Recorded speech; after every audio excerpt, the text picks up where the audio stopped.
Okay.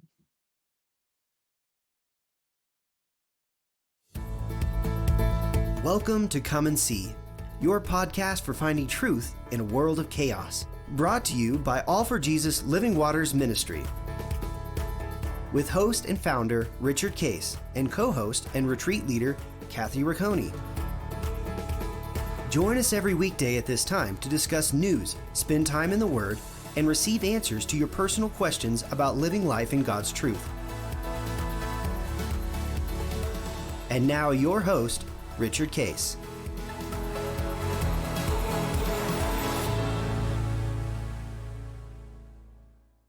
Well, Kathy, it's great seeing you again today. And yesterday was sure fun having Yeah, Linda as our guest, and she really enjoyed that sharing. And she's really been excited about those Eagles, that's for sure.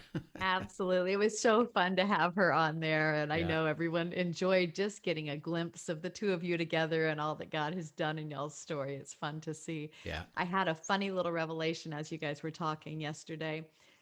You got married the very same year I was born. In fact, a few weeks Whoa. later, a few weeks later. So that was kind of funny. Yeah, I was 20 and Linda was 18. Wow. And this is back in Illinois, so that in those days, you couldn't just go off and get married as a male. If you were under 21, you Really? had to have your parents' written permission Oh my goodness. to get a marriage license. So I had to get their permission. Linda, 18, a woman was already of age at 18, so she didn't need her parents' permission. That's Although interesting. I had asked them. And a funny little thing about our wedding. When I asked her to get engaged, we were at Bradley University in Peoria, Illinois, and Uh-huh. I'm a junior. She's a freshman. And there's this big cliff, little hill overlooking the entire city. So it's a beautiful view, Oh, the pretty. lights and all that. So I took her up there, Well uh, done. and we were overlooking the city, and then I asked her to marry me, and of course, she said yes. And I had, interesting enough, because we had dated in high school, and then I went to college. I actually bought the ring when I was a freshman. Oh, wow. And I had paid at that time, I didn't have credit cards, so I paid it monthly. Uh-huh. And in middle of my junior year, or no, early in my junior year, I finished paying it off. Oh, So wow. now I could go. Now I could actually go get it. And so I had the ring and gave her the ring, and she said yes. And so um, we went up to her parents, and my family was on the way. So we stopped it there and shared with them, what we did, and they were happy and excited. And then I went to Linda's family, and Linda was a pastor's kid. Mm-hmm. So her dad's a pastor, our mom's pastor's wife, and so we went and went up there, and she, they were all excited as well, and we said, she said, what date? And I said, well, it's sometime this summer. And so her mom looks at the calendar, the church calendar, Uh-huh. and said, well, the only date available is June 13th. So you're going to Well, get married. decision made. You're going to get married in that, and then, we'll do a reception, and we've got the photographers and all that stuff that already do all this stuff, and I said, great. And I just said to Linda, I said, just send me an invitation and I'll come. So Oh, that's it great. was quite fun, and we had a great wedding, and the night of the wedding, um, it was at 7 o'clock, and I was probably lived about 10 minutes away, Uh-huh.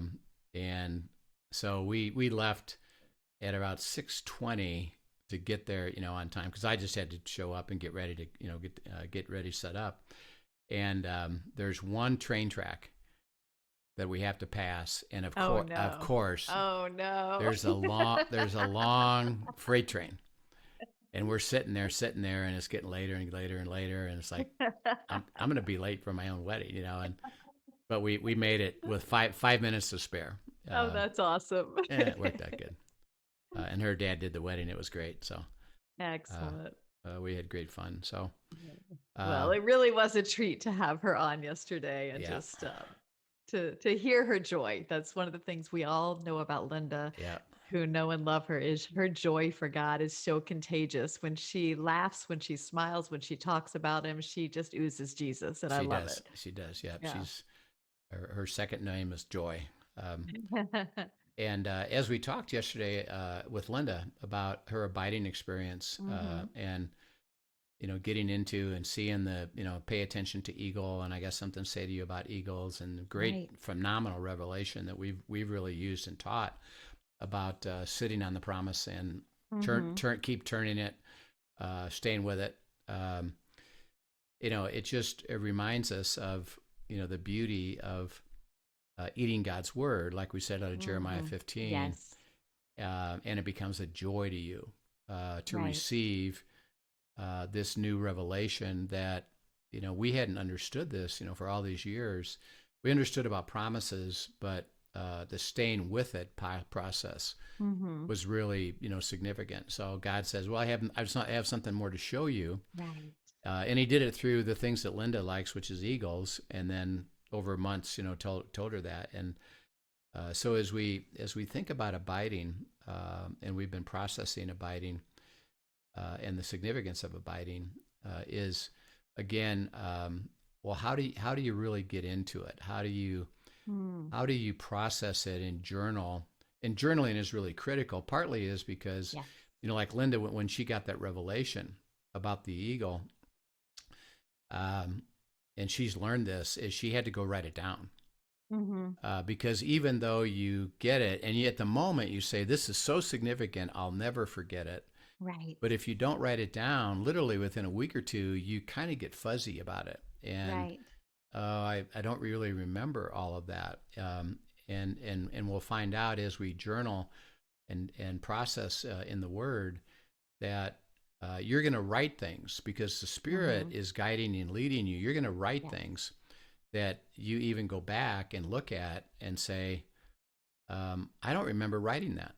Right. Right. But look at this. I just had a guy share with me. Had lunch with a business exec that I've been discipling, and he was sharing with me that he went to a abiding retreat a month ago, Hmm. and he's been abiding, journaling, and he shared with me that he had written in his journal something, and he went back and looked at it, and he was overwhelmed. He didn't remember writing it.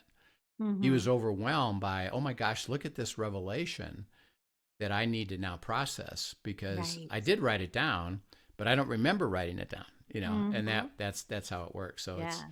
it's really beautiful. So today, uh, I thought we would look at there's this great story of Jesus as a boy. Hmm. Um, in the life of Jesus in the Gospels, we of course learn about his birth Right. and all that happened around that, and the traveling, to Egypt and back to resettle in Nazareth. But um, we and then we start when we starts his ministry, which is Matthew, Mark, Luke, and John. He's 30 years old. Hmm. Um, so primarily, we don't know much about his childhood. Right. There's one glimpse we get, which is him at age 12. Hmm.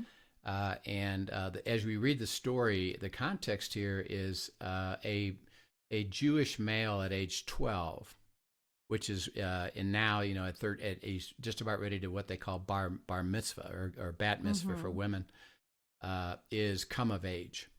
Right. And back then, at age 12 or 13, they would have been considered an adult.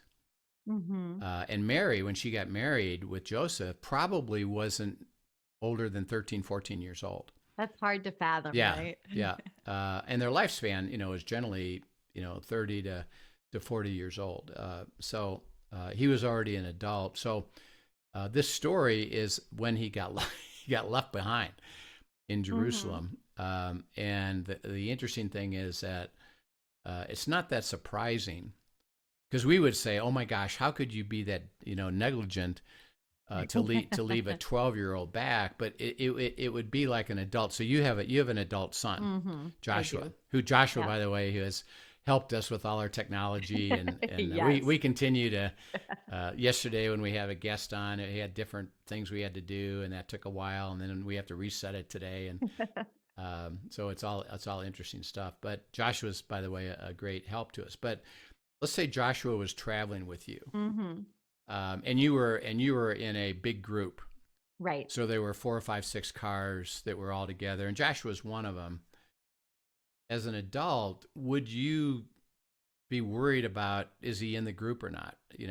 Fundamentally. Right. Right. Not as much. I would definitely just trust that he could make his way. Now, Yeah. my daughter Anna, I would be watching for and corralling and making sure she knows where she's going because Yeah. it would be new to her. Yeah.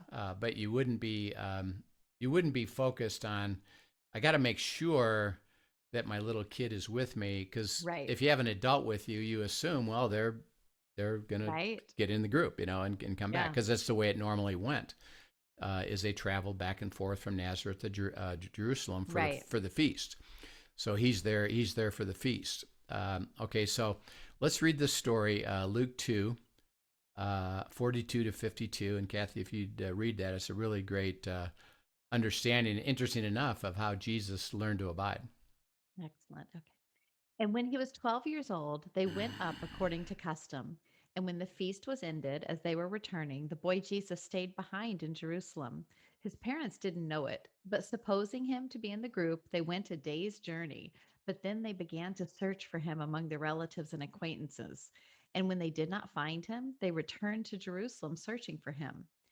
After 3 days, they found him in the temple, sitting among the teachers, listening to them and asking them questions. And all who heard him were amazed at his understanding and his answers. And when his parents saw him, they were astonished. And his mother said to him, "Son, why have you treated us so? Behold, your father and I have been searching for you in great distress."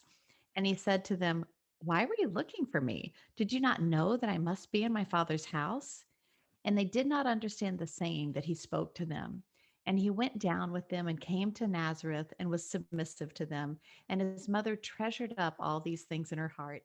And Jesus increased in wisdom and in stature and in favor with God and man. Okay.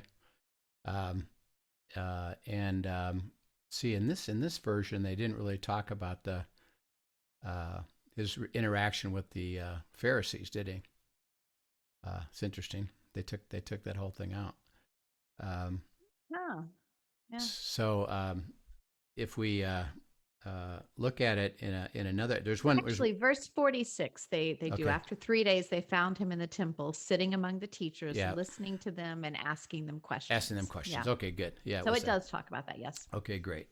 So here Jesus is, he's left behind. Actually, he said he stayed behind. Mhm. So he purposely, had this set up this way. And they say, Mary says to Joseph, have you seen Jesus?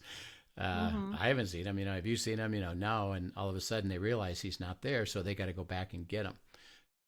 So they have to walk back a day, and they find him in the temple, which meant they were looking all over Jerusalem. And if you look in the old city, they didn't immediately go there because they weren't sure. So they just started walking around the streets, hey, have you seen Jesus, our son? And, no. And then they look around, they finally go up, to the temple, and there he is.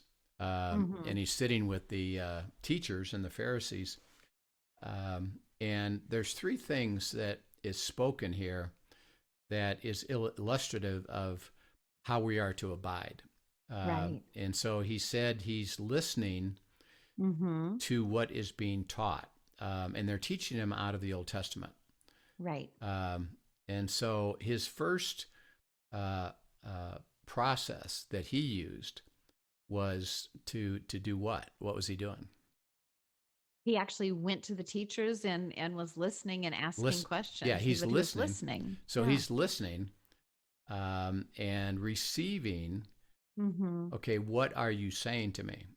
Right. So that as he's learning this to abide with the Father, he learned to listen to the Father, so that in your abiding, so like what Linda was doing and shared yesterday about her verses about the eagle, what we do is we write it out longhand, first of all, Mhm. the verses, because that there's something about the connectivity of what you write to getting it start to see things and start to receive things. Because Right. if you just read it, you're going to miss a lot of the nuances of the verse, the truth of the Right. verse. If you copy it from a computer to something else or just highlight it in a computer, Mhm. again, you're not spending the time to write it down. Right. Um, Interestingly enough, as a former yeah, teacher, yeah, that was something we learned in education courses. That is, there is an actual process of learning that takes place when you physically write something out. That is why we have kids, writing notes out and writing things out that they're learning. But there is something that transpires in the neural synapses that helps to um, ingrain it in your brain more when you actually write it out. right, right. And So then there's a scientific reason there too. that's right. And you start to see the words, all the Hmm. fors and the therefores and the phrases and the interesting Hmm. verses. So you write out the verse, he writes out the verse, and then there's a listening process of, okay, now that I'm in this verse, I'm in this word.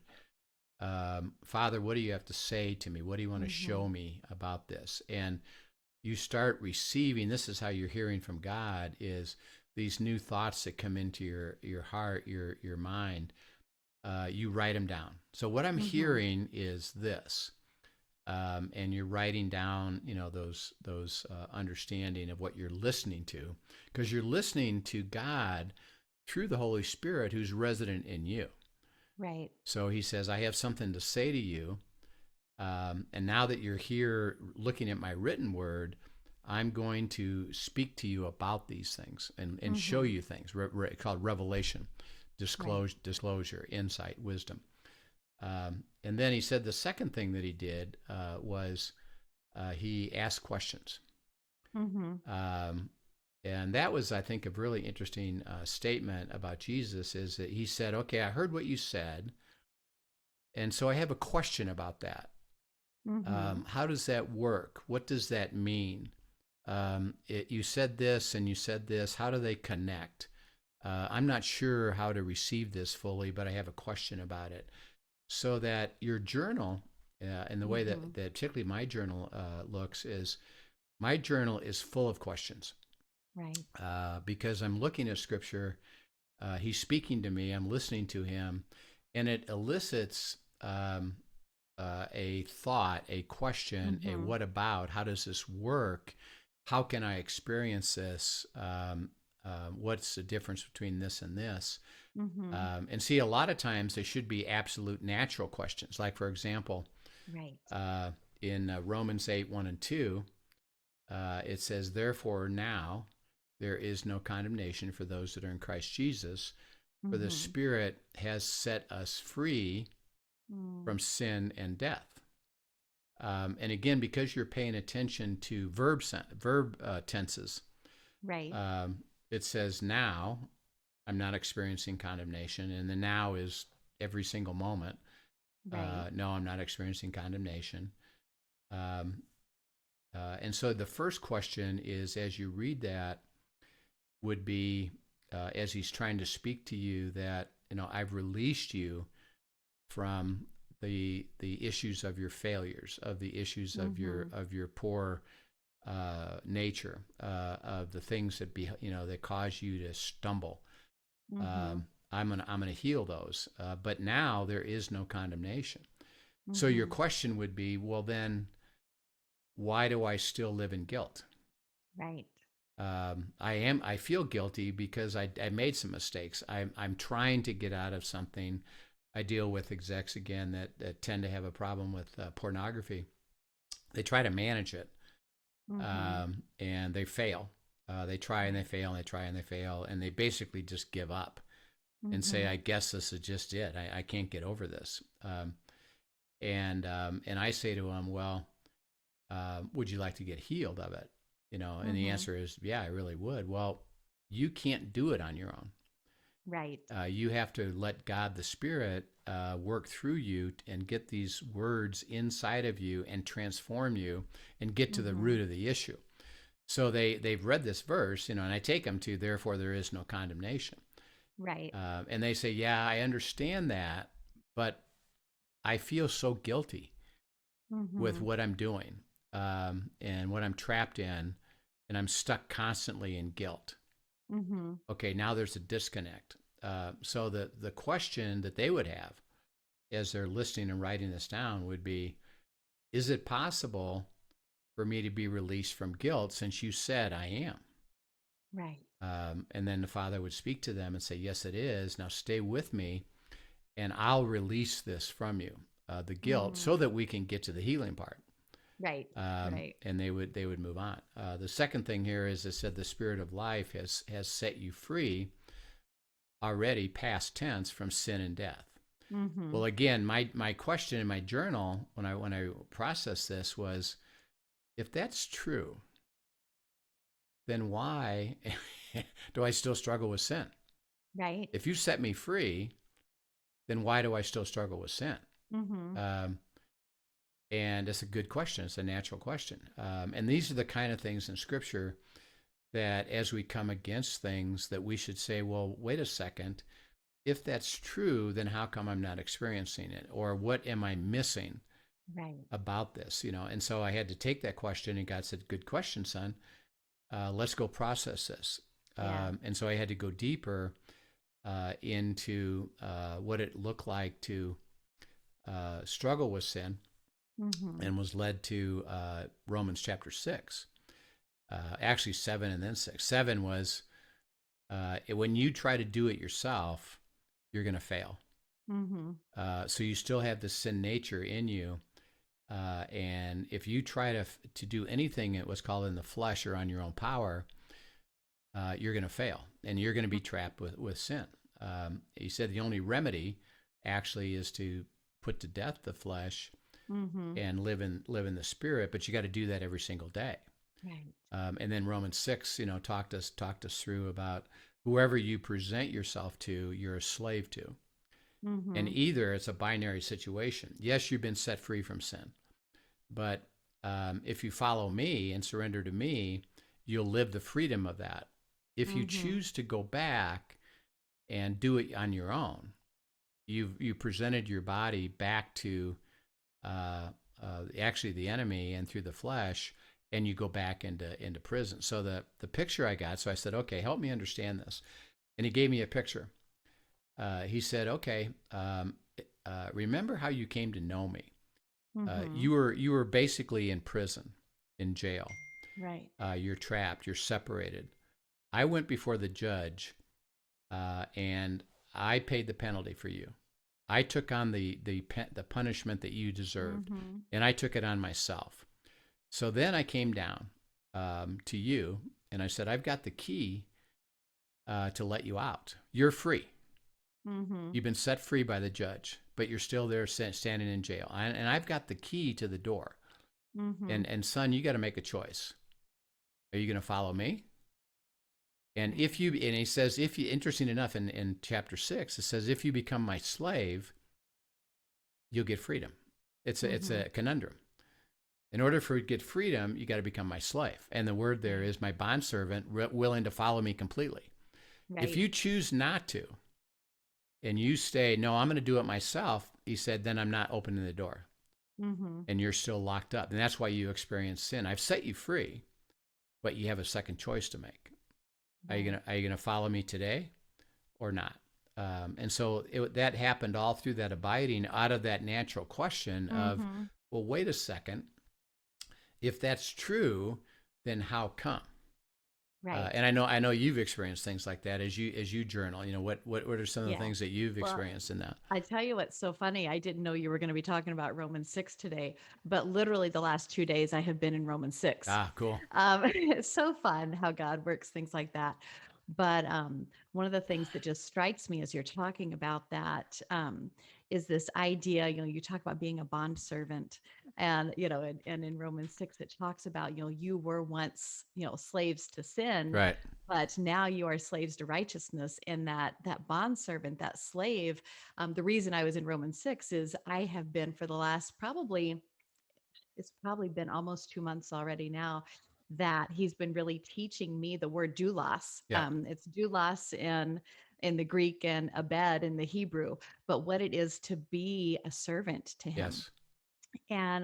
And so cool because there is actually different words for servant in the Bible, and one is really serving others. But this doulos and this abed, this is so committed to the purpose of God that you're all about him. It's keeping your eyes fixed on him. And so a lot of times when you see that word, that's what's going on. And so as he talks about you become this slave to righteousness, I even looked up as I was like, okay, well, what does that look like to be a slave to righteousness? Because Right. I really had never spent time pressing in on what that looks like. And in my Mhm. mind, being a slave to righteousness was looking a certain way on the outside.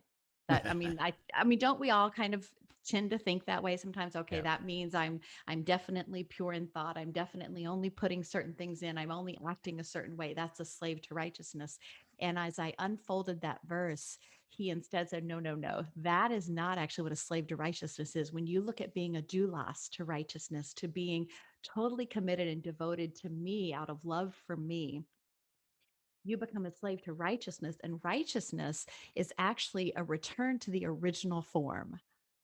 How beautiful is Yeah. that? That's So beautiful. it is, as I am a slave to him, it is I am a slave to what he designed me to be from the very beginning. Yeah. Not what I became as I was polluted by the world and by sin, but who he created me to be. Yeah. Now, if that's not a place you want to step into, I don't know what is. Yeah.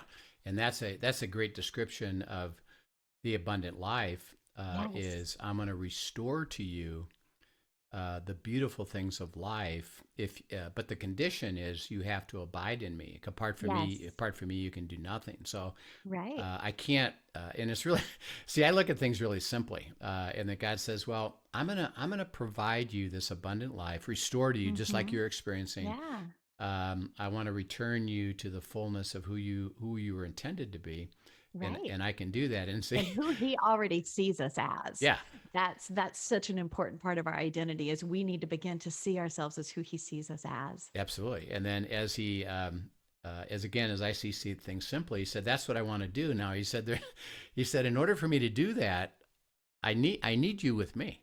Mm-hmm. uh, Right. I can't when you're walking away on your own. I can't do this. You're not Right. allowing me to do this. You Right. got to be with me. And that's why the abiding is so critical and so joyful. Mm-hmm.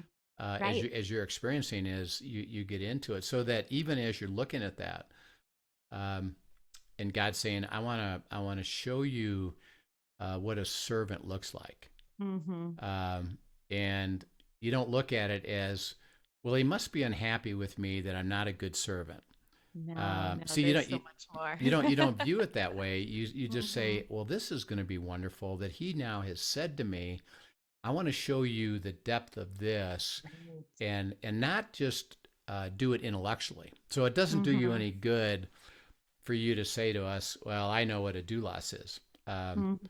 Okay, great. My question and God's question to you, which is what you're working through, do you not know about it? Are you a doulos? Right. And for me, so one of the sweetest things that he has spoken over this is when this all started and he is just continuing to unfold it. Literally, I was starting with asking him questions on my identity. Yeah. And he spoke doulos over me. He Uh, said, "Oh, do you see who you are? This is who you are. Now yeah. step into it fully." Right. And so it was in response to a question I had to him. So when you talk about how this all the questioning rolls out, Yeah. it is such a beautiful and personal process. Yeah. And It really is. yeah. And the um, if you go back in Romans 6, and you should probably spend some time in this, but Paul writes a progression, Mm-hmm. and in verse 7, he says, "I have set you free from sin and death," and Right. then in verse 18, he says, "Having set you free from sin Mm-hmm. and death, you became a doulos, a bondservant Mm-hmm. to righteousness, Yeah. to Christ." And he explained, you have a choice to make. Right. Are you going to become a servant of mine or not? And then go to verse Mm-hmm. 22, and it says, having been set free from sin, having become a slave of righteousness, he Mm-hmm. said the fruit Yes. of this will be holiness. Mm-hmm. And he goes on to explain that holiness and righteousness as you're experiencing it isn't something you go do on your own. Right. It's a result. Right. And the result is what you're learning is, well, the key to the whole thing is me becoming a Mm-hmm. doulos. Mm-hmm. And if I live that out, I get all the benefits of that. That's what he's trying to Right. say. It's Right. not, see, it's not making you a slave. Most people think, No. I ask questions, why do you not want to surrender to God? And they Mm-hmm. say, because if I do, he's going to make me do something I don't want to do. Right. Or he's going to send me off to some place I don't want to go. And I think it's not going to be that good. And I say, you got it all backwards. Is that Mm-hmm. when you become a doulos, a servant, a bondservant of God, he actually gives you now the abundant life. And the results, the Right. fruit, is fantastic stuff. Yeah, it's funny. When I was journaling yesterday, one of the images God brought to mind even is how if you have ever known, if you've been to an animal shelter, for Yeah. example, Yeah. and you have met a dog that has been tied up for so long and held in bondage, and then suddenly somebody comes and adopts them and they bring them into their home and give them freedom and they have a yard to run in and they have provision and they have food and they have all of these things because this loving owner is caring for them and providing for them. Often it takes a while before the dog is free, yet the dog doesn't know how to step into freedom. Right. But I think that is so Yeah. symbolic of what we do oftentimes, and even with sin patterns, um, one of the things I always remind people is Jesus didn't die to help us with our struggle. He came to defeat our sin. Yeah. It's two very different things. And we so often, like that dog who's been chained up for so long, even when the freedom is there, we're too afraid or we don't understand what we have to be able to step into it. Right. And if we can just step into and receive what he is offering, there is freedom in being a doulos to his righteousness, to what he Absolutely. intended for Yep. us. And the illustration we're trying to make here is it's ask questions. So your Yeah. journal should be full of questions. And remember, we read in 1 Corinthians 2:14, he said the carnal mind considers the things of God foolishness. So Mm-hmm. you could read that and say, well, yeah, you set me free from sin. I'm still Right. sinning. So I guess it's some That must not be true. it must be some lofty theological thing that Or doesn't really only for the special people. that doesn't matter much. So you just skip it. Mm-hmm. And God says, no, now that you've seen this interesting thing that does cause you, I don't understand this. I don't see how this Mm-hmm. works. It doesn't make sense to me. Ask the question. Right. Write the question down. Okay, well, what about this? How does this work? What does this word mean? How does this apply to Mm-hmm. my life? Are you giving me a promise and you're giving me something specific that you want me to Right. understand? And write your questions down. That's what Jesus did Mm-hmm. as a boy. And then this third thing, which is really cool, it says they were amazed at Mm-hmm. his speaking what he now understood. So he was Right. listening. He Mm-hmm. asked questions, and then he said, well, then based on what you've said, then this is what it means. Is this Mm-hmm. right? Is this what it means? Is this the truth? And they said, wow, well, I'm amazed that you're getting this so quickly. Right. And so what we do and what I do in my journal, and I was actually talking about this to this executive the other day who said that he's been journaling every day, and then he's been realizing that um, he's not absorbing everything that he's done every day. Mm-hmm. Right. A week later, he's like, well, I know that I spent some time on that, but I haven't really absorbed it. Mm-hmm. What the process is what I do is I write down at the end of the week what I've heard this week is this, and I don't go back to my Mm-hmm. notes. I'm writing it down out of here's what I understand so far, um, and then I take that and I go back each day and compare what did I write of what I Mm-hmm. understood and what I'm receiving to what I wrote and Oh, that's what good. I spend That's time good. in. And what happens is I find out, You skip You missed a you few you things. skip Tuesday completely. What you got on Tuesday, it didn't register with you, Mm-hmm. or the nuances that you did on Wednesday didn't show up in your understanding. And so, what I do then is say, okay, I got to go back there Mm-hmm. and reprocess that because he's trying to say something to me.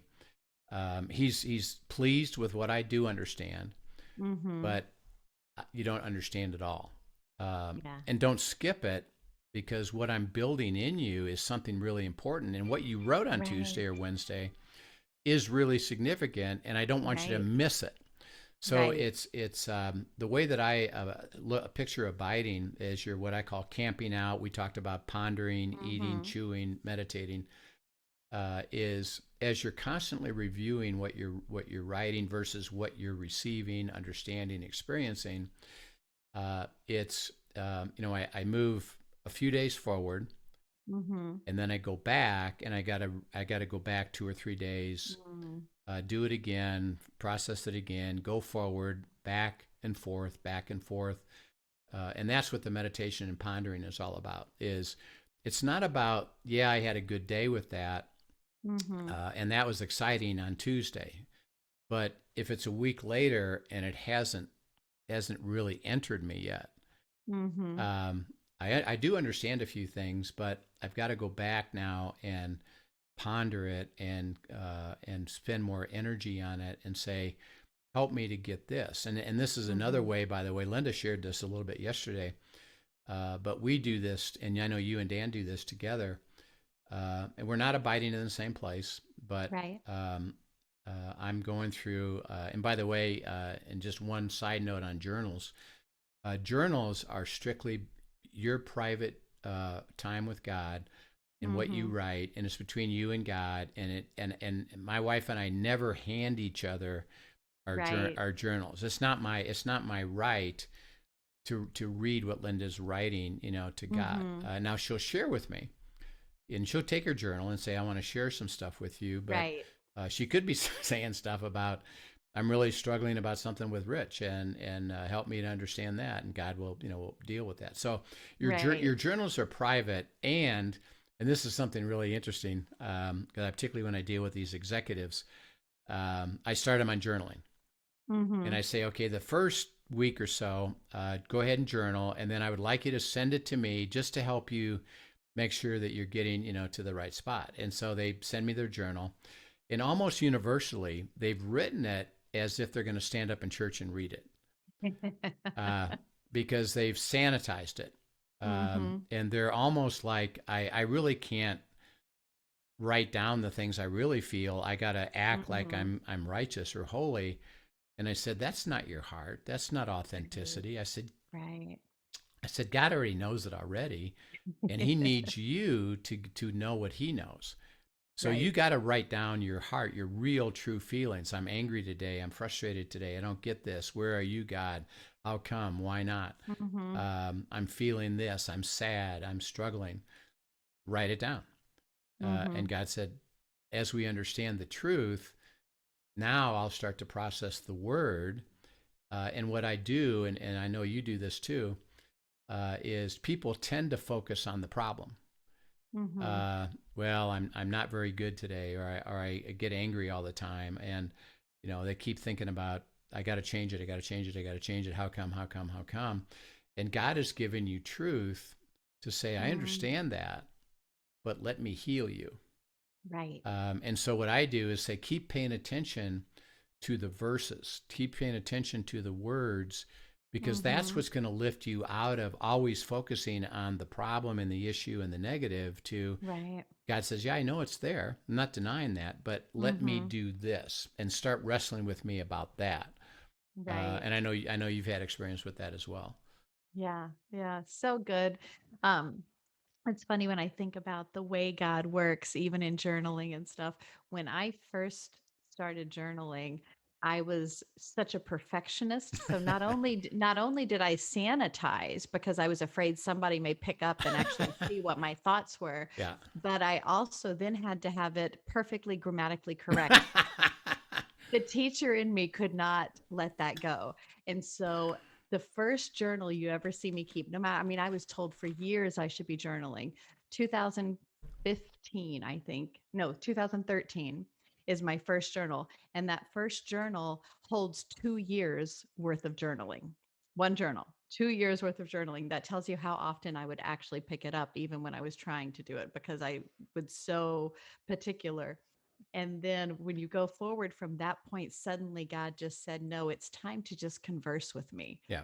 and let this be a free place to do that, and to process with me. And as I did, now if you look, I can't even tell you how many journals I have, Yeah. because it's just such a sweet, free place of conversation between us. And I've told my kids multiple times, the most valuable thing you have when I pass away is not my jewelry. It's not this house. Somebody go get my journals, because there is some beauty of things that God has transformed me in that you would love to see and know. We did a retreat with a group of execs, and this guy was the president of a major, Fortune 500 company. Mm-hmm. Um, and so we got into this discussion about journaling. Mm-hmm. And he basically said, look, and he took over the room. He said, I'm not going to journal. Mm-hmm. I don't journal. I don't write. I don't even write my own memos. I have my assistant, I dictate to her what I'm Right. going to do. I'm not going to do it. I said, sorry. He said, sorry, but I am not going to journal. Mm-hmm. And I said, that's okay. I said, you're just a self-centered person that isn't going to learn how to follow God. Um, and, Ouch. and he got mad. Mm-hmm. No, I'm a believer. I know it. I said, yeah, but I said, if you had to go back to school, and you were gonna take a class, what would you be doing? Mm-hmm. Well, I'd be taking notes. Yeah, exactly. I said, so the God of the Right. universe, who's got you in school, you're not willing to take notes Right. Right. and process stuff and receive, and it's not about what you know, it's about what you're experiencing. And Mm-hmm. he said, well, I'm not doing it. Okay. I said, that's okay. Um, and I said again, I said, you're just a self-centered person that decided you're not going to walk with God. And so um, he was a little bit miffed with me, and he was kind of distant from me during the most of the day. The next day, we did our exercise in Ezekiel, and God put his finger on, you're stubborn. And Mm-hmm. are you going to follow me or not? If you do, I'm going to bless the socks off of you. And if you don't, you're going to drift. And so he shared that, and he says, okay. He says, all right. I apologize for what I said yesterday. And I was arrogant and prideful. Um, and who am I to say I'm not going to journal with God? He said, Mm-hmm. so I tell you what, I'm going to commit right now before the group and before my wife that I'm going to start learning how to journal, even though I don't really like it. And it's Mm-hmm. something I've never done before, but I'm going to start. Okay. Well, this man started doing journaling. Mm-hmm. Um, he came to another retreat about 2 years later. We were on our next elective subject, and he came and he said, the very first thing he said, now before we go any further, to even start this retreat, I got something to say. He said, since I left that retreat and I started out so frustrated with you, Rich, of what you said to Mm-hmm. me, but I received it and what God said, I haven't missed a single day of journaling. Wow, that's And I've awesome. got so many journals now. And he said, I can tell you, all of you, the truth.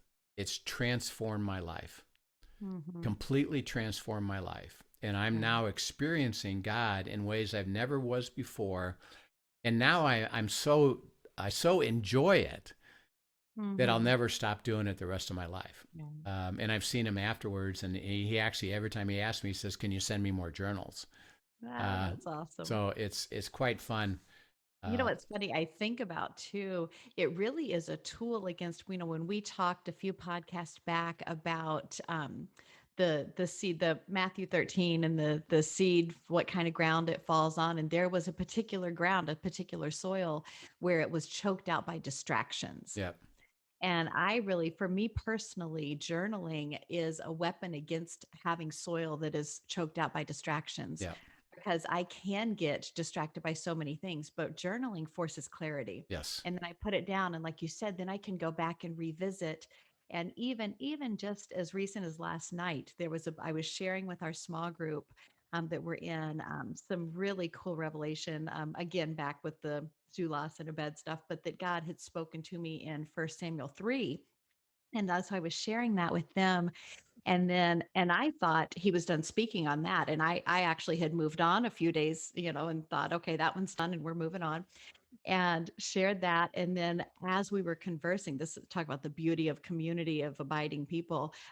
Two of the different comments that were made, somebody brought up questions about, the beauty of the 3 days are the 3 times in that. And then somebody else questioned the response that happened afterwards. And I'm like, oh my goodness, that just highlighted to me, I'm not done here yet. Right. Right. Simply hearing what you're saying is God prompting me, okay, I took you to that layer and I taught you this, and you digested that. You got it to the point that you could speak it. You're getting that. It is in your heart, and you know this.